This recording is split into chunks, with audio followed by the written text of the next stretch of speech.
کہ جس جس جبین سے پشت میں یہ نور گیا اور جس جس پشت سے یہ جس جس رحم میں گیا، اللہ تعالیٰ نے اس پشت کو بھی پاک کر دیا۔ اللہ نے سنا یار اس سے بڑی شان کیا ہوگی کہ جن 7 یا 9 دائیوں نے نبی پاک صلی اللہ علیہ وسلم کو دودھ پلایا، ان میں سے 3 کنواری بیویاں ہیں بنو سلیم کی۔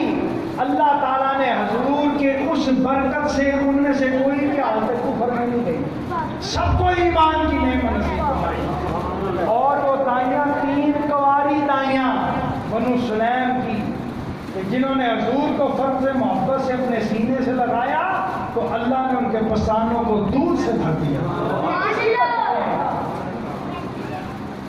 اج جاگے پاک حلیمہ دے، اج پیدا ہوئے باپ یتیمہ دے، جنا بولنا رب دا بولنا ہے بی بی آمنہ دے گا، جنہیں ہاتھ رب اپنا ہاتھ آکے ہوئے جیڑا کافر واکھا کے، جنہیں نال اشارے رخ توڑ دے۔ ہم باپیاں نے پتا ہونا ہے، منڈیاں نے پتا رخ کنو کہندے نے، درخت نو کہندے نے، جنہیں نال اشارے رخ توڑ دے، جنہیں چند توڑ کے جوڑ وہا دیتا، یارو اے گل خدا دی نہیں، جے او خدا بھی نہیں تے جدا بھی۔ یہ نور جب حضرت نبی کریم صلی اللہ علیہ وسلم کے والد کریم حضرت عبداللہ میں منتقل ہوا نا، تو تمام سیرت نگاروں نے تمام نے لکھا ہے کہ، اور یاد رکھیں جو نبی ہوتا ہے نا جی اور رسول ہوتا ہے وہ دنیا میں سب سے خوبصورت ہوتا ہے، جو ان کے اہل خانہ ہوتے ہیں وہ بھی سب سے خوبصورت ہوتے ہیں۔ پہلے میں نے عرض کر لیا کہ ایمان کی خامی ہو سکتی ہے، جیسے نوح علیہ السلام کی بیوی تھی، لوط علیہ السلام کی بیوی تھی، لیکن کوئی بیوی ایسی نہیں ہو سکتی جس کے کردار میں شک ہو۔ یاد رکھیں یہ اللہ کی شان کے خلاف۔ رسول پاک صاحب اللہ صلی اللہ علیہ وسلم کے والد حضور جن جن پاک پشتوں میں آئے اور پاک رحموں میں آئے ہیں، دنیا میں ان جیسا بھی حسین و جمیل نہیں تھا۔ آپ کے والد کے لیے سیرت نگار نے لکھا کہ آپ اتنے خوبصورت تھے، اتنے خوبصورت تھے کہ جب کوئی شخص آپ کو دیکھتا تھا تو کہنا جی کہ راہ ہو جاتا۔ آپ کے والد صاحب تو وہ اکثر سیر کے لیے جب باہر جاتے اور بہت سارے معجزات ہوتے تھے، آپ یہ اکثر فرماتے ہیں کہ میرے اندر سے ایک نور نکلتا تھا اور وہ آسمان پہ جاتا تھا، پھیل جاتا تھا، میرے پر سایہ ایک پتھر ہوتا تھا۔ حضور کے والد صاحب، حضور کے دادا کے والد، اور یہ ایک بڑا مشہور واقعہ ہے جس کو کعبہ کے اوپر اس یمن کے بادشاہ نے، ابرہا نے جب حملہ کیا تھا اور اس کا وہ بدمست ہاتھی جو تھا جس کو سکھایا ہی نہیں گیا تھا، لیکن جس وقت اس نے آپ کے دادا حضرت ہاشم کی پیشانی کو دیکھا، اس میں وہ نور مصطفیٰ چمکتا ہوا دیکھا، تو اسی ہاتھی نے آپ کو سجدہ کیا۔ وہ سجدہ ہاشم کو نہیں تھا، وہ نور مصطفیٰ۔ تو آپ کے والد جناب عبداللہ آپ فرماتے ہیں کہ جب میں مظفر سیر کے لیے نکلتا تھا تو وہاں ایک عورت تھی جو مجھے دیکھتی تھی اور اس نے مجھے نکاح کے لیے دعوت دی۔ میں نے کہا جی یہ فیصلہ تو میرے والد نے کرنا ہے۔ وہ دراصل کہنا تھی، وہ جانتی تھی کہ عبداللہ کے اندر جو نور ہے وہ نور مصطفیٰ۔ آپ نے کہا جی یہ تو میرے والد صاحب نے فیصلہ کرنا ہے، لیکن اس نے کہا جی میں آپ کو یہ خدمت پیش کروں گی، آپ صرف 1 رات میرے ساتھ گزار دیں، صرف 1 رات۔ جس دن حضرت عبداللہ کی شادی حضرت سیدہ طاہرہ مطہرہ حضرت سیدہ آمنہ کے ساتھ ہوگی نا، اس دن 200 عورتوں کا وصال ہوا جو آپ سے شادی کرنا چاہتے ہیں۔ جس وقت آپ نے مجاہدت فرمائی وہ نور، حضور کا نور آپ کے والد سے منتقل ہو کے آپ کی والدہ کی طرف چلا گیا۔ آپ کچھ دنوں کے بعد پھر نکلے، اس کہنا عورت نے آپ کو دیکھا اور پھر ایسے کر دیا۔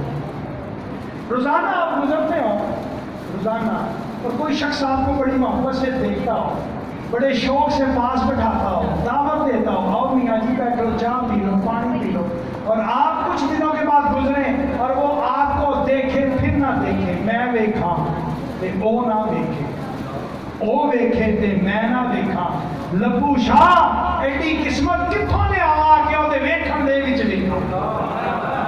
اس نے آپ کو دیکھا پھر نہ دیکھا، آپ نے جب اس کو دیکھا کہ اس نے مجھے دیکھا پھر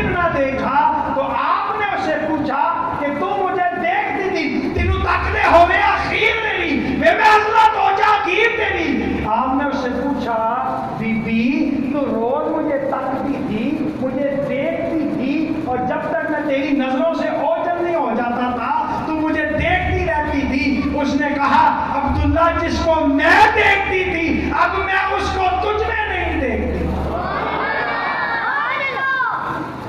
جس کو میں دیکھتی تھی اس کو میں اب تجھ میں نہیں دیکھتی۔ تو آپ نے فرمایا ہاں میری پرسوں شادی ہو گئی۔ تو اس نے کہا اوکے دلاں دے جانی ہو گئے، جس کو میں تکتی تھی اب وہ نور تیرے اندر موجود۔ دوستان گرامی، میلاد منانا چاہیے لیکن میلاد والے کو بھی تو منانا چاہیے۔ اگر کوئی شخص نبی پاک صلی اللہ علیہ وسلم سے محبت کا دعویٰ دیتا ہے، دوستان گرامی یہ جو قرآن ہے یہ ظاہری طور پر کس کے اوپر نازل ہوا؟ حضور کے اوپر، اور جو مخاطب تھے وہ کون تھے؟ وہ آپ سے مجھ سے 1000 درجے نہیں بہت بہتر وہ پاک نفوس قدسیہ تھے جنہوں نے اللہ کے اوپر ایمان لایا، رسول کریم کی رسالت کے اوپر ایمان لایا۔ ابو بکر صدیق، عمر فاروق، عثمان غنی، یہ لوگ یعنی ہم سے تو 1000 درجے نہیں بہت بلند درجے کے بعد وہی ہے۔ دوستان گرامی، وہ جس وقت ایمان لائے اس وقت اللہ نے ابو بکر کو ابو بکر صدیق کر دیا، عمر فاروق کو فاروق بنا دیا، عثمان کو غنی بنا دیا، علی مرتضیٰ شیر خدا کو کرم اللہ وجہ ایسے ہیں۔ ان میں سے بہت سارے ایسے تھے جب ان کی سیرت کو پڑھیں تو کوئی زانی ہوگا، کوئی شرابی ہوگا، کوئی قیدی ہوگا، گناہ گار تھا، لیکن جس وقت وہ کلمہ پڑھ کے حضور کی بارگاہ اقدس میں حاضر ہو گئے تو صاحب کا تمام گناہوں سے ظاہر ہو گئے، کیونکہ اللہ نے ان کو یہ توفیق بخشی۔ میں جو نہیں دے رہی ہوں وہ ماں توفیق کا اللہ نے ان کو ایمان کی نعمت عطا کی، اللہ نے ان کو یہ توفیق عطا کی۔ ہم لوگ پورے مسلمانوں کے گھروں میں پیدا ہوئے، یہ اللہ کا احسان ہے۔ اللہ نے کافر نہیں بنایا، ہندو نہیں بنایا، سکھ نہیں بنایا، اور سب سے بڑھ کر اللہ نے انسان بنایا۔ 18,000 مخلوقات میں سے اللہ مجھے مچھر بنا دیتا، آپ کو مکھی بنا دیتا تو ہم اللہ سے لڑ نہیں سکتے۔ اس بات کا اگر شکر ادا کریں تو نہیں کر سکتے کہ یا اللہ تم نے انسان بنایا، انسان بنا کے تیرے مصطفیٰ کی چوکھٹ عطا فرمائی۔ دوستان گرامی، میلاد منانا چاہیے لیکن اس کے ساتھ ساتھ میلاد والے کو بھی تو منانا چاہیے۔ ہمارے چہرے حضور کی سنت سے آ رہی ہیں، لباس ہمارے یہودیوں والے، کام ہم کاروبار سود کے اوپر کرتے ہیں، دلوں میں نفرت رکھتے ہیں، رشوت کا بازار گرم ہے۔ ہمیں جناب اپنا مال بیچنے کے لیے قسم کھانی پڑتی ہے، اللہ کی قسم صحیح مال۔ ہم حالت سجدہ میں بھی لوگوں کا برا سوچتے ہیں۔ اللہ نے تو جناب کیا کیا؟ فَاتَّبِعُونِی، حضور کی غلامی اختیار کی۔ یاد رکھیں کہ حاصل جان ہے۔ قرآن کریم فرقان حمید میں یہ جو آئے نا تو اس میں فَاتَّبِعُونِی یہ اساس ہے، یہ ایمان ہے، کامل ایمان آیت ہے کہ جب تک تم حضور کی غلامی اختیار نہیں کرو گے، نماز اچھی، روزہ اچھا، حج اچھا، زکات اچھی، مگر اس کے باوجود میں مسلمان ہو نہیں سکتا۔ کروں میں جب تک ہو جائے بخار کی عزت پر خدا شاہد ہے کہ کامل میرا ایمان ہو نہیں سکتا۔ اس میں اللہ نے یہ نہیں کہا نماز پڑھیں، اس آیت میں اللہ نے نہیں کہا، یہ حاصل ایمان آیت ہے۔ اللہ نے یہ نہیں کہا روزہ رکھے، حج کرے، زکات کرے۔ اللہ نے سمپل سا رسول بتا دیا کیا؟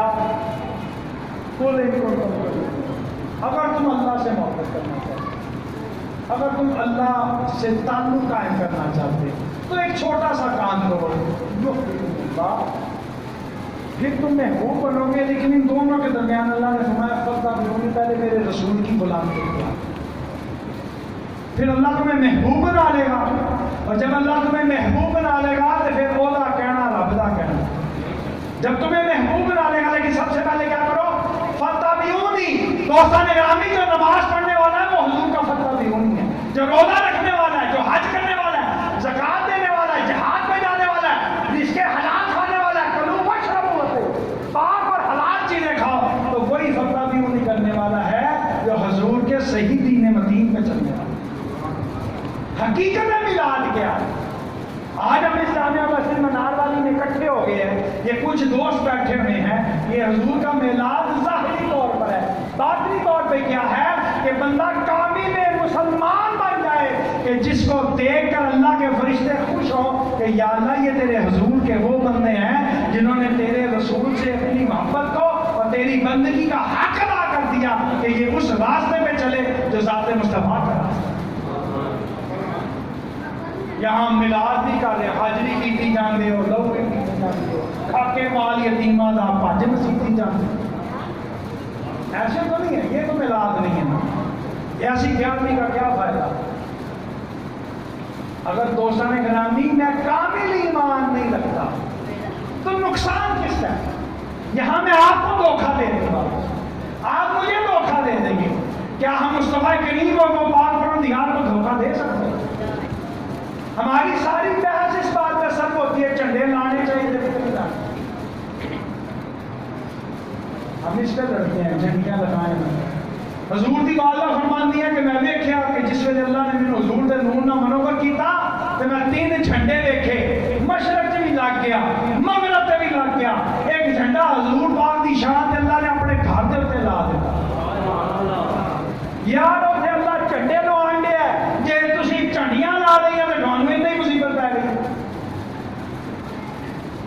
اللہ جھنڈے لگوا رہا ہے۔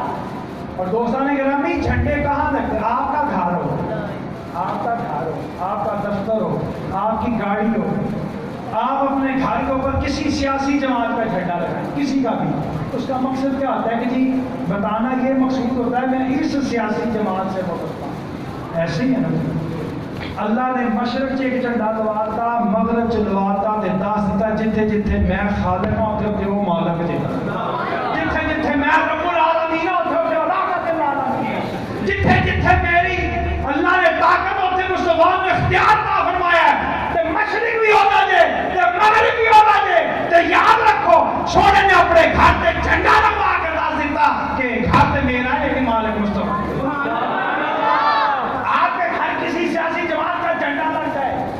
محلہ کو پتا چل جاتا ہے کہ یہ فلانی جماعت کا منبر ہے جی، اس کے گھر ووٹ نہیں مانگنے جانا، تو اللہ نے مشرق سے لے کے تے چلتے تے لیندے اجالے نے تیرے، رسولہ دے روتے مقالے نے تیرے، کلام خدا وچ حوالے نے تیرے، تیرا نام شریعت دے متھے دا ٹکا، طریقت دے کنا چوالے نے تیرے، تیرے ہاتھ دربار وحدت دی کنجی، رسالت دے بوئے تے تالے نے تیرے۔ اونا کشتیاں تو پرا ہو کے طوفان ننگن جنا کشتیاں نو سنبھالے نے تیرا۔ تو ونڈیا ہمیشہ سچائی دا لنگر، تو ونڈیا ہمیشہ سچائی دا لنگر۔ تو اللہ نے اپنے گھر کے اوپر جھنڈا لگا کے بتا دیا کہ یہ گھر میرا ہے لیکن اس گھر کا مالک میرا مصطفیٰ ہے۔ اسی لیے تو فتح مکہ کے دن رسول پاک صاحب اللہ نے جناب حضرت بلال کو کہا تھا کہ کعبے دے اوپر چڑھ جا۔ یہ شان ہے خدمتگاروں کی، سرکار کا عالم کیا ہو۔ اور یہ بتایا جاتا تھا، یہ بتانا مقصود تھا، کیا اس وقت ابو بکر صدیق موجود نہیں تھے؟ حضرت علی مرتضیٰ شیر خدا موجود نہیں تھے؟ تو بلال کو چڑھانے کا مقصد کیا تھا؟ بتانا مقصود یہ تھا کہ جو 6 سال میں آج کا آزادگاہ نے اور جنہوں نے ساڑھے واسطے قربانیاں دیتیاں تو پھر اللہ نے عزت کا نہیں روشن کر دیا۔ اللہ کو شان